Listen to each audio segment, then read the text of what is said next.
Hey y'all, so we are just a week away from this year's Met Gala themed Tailoring Black Style, inspired by the book Slaves to Fashion, Black Dandyism and the Styling of Black Diasporic Identity by Monica L. Miller. When the theme first dropped, I was a little nervous, a little apprehensive, I'm not gonna lie, but I was very excited overall, very excited.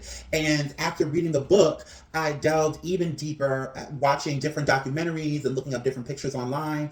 And after that, everything that I was looking at started feeling real familiar, and it made me go back into my own family, and it helped me realize that, Black dandyism was more than just the clothes. Yes, it was about the clothes, but the clothes were, oftentimes a method of survival. It was oftentimes not just the way we dressed, but the way we worshiped, our ability to, our God given ability to make any situation, anything that's thrown at us and turn our pain into purpose. And that purpose, shifting, the world's view of things and creating trends that oftentimes, unfortunately we didn't get credit for. We could see that, post-slavery into the roaring 20s, the Harlem Renaissance era, where you had, you had people like James Baldwin, Langston Hughes, Nina Simone, Maya Angelou, going into the 70s and the 80s with, my father in fashion, honey, Andre Leon Talley and Dapper Dan.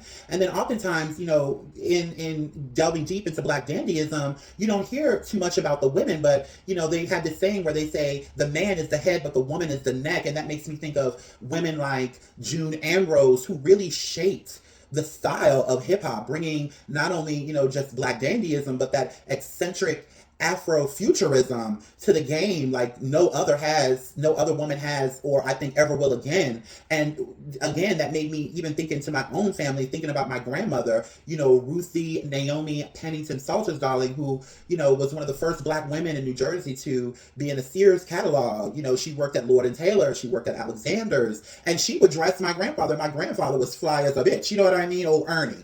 And, even my mother, who is a Jamaican woman, my family is straight from Jamaica, migrating to England later on, and, the way she could just make a garment out of anything. I think the one thing that I want the younger generation to take from this year's Met Gala, especially now with all the divisiveness going on in our country and just the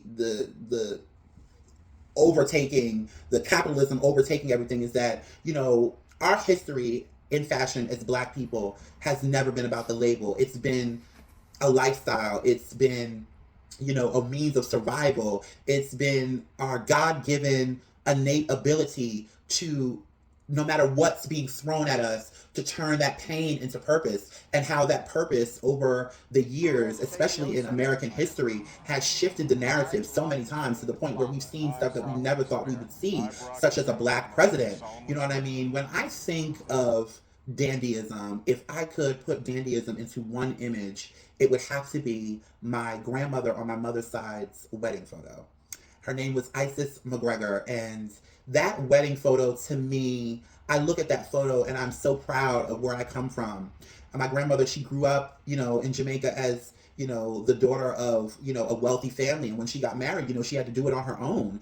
And that class, that aristocracy, that fabulosity, she carried that over to her children, and it was passed down to us. I'm sitting here with my, my cup and saucer, darling. Like, I don't have my coffee without a cup and saucer, darling. And so, again, I just want, out of this, I want all of us in the Black community to realize that Black dandyism is bigger than the Met Gala. It's bigger than Vogue.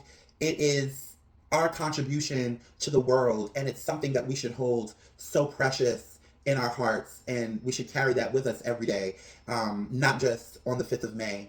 And I can't wait to see what all these beautiful Black people are going to give on this red carpet. This night is for us and beyond, and I can't wait to see it, and I hope you guys join me. Bye.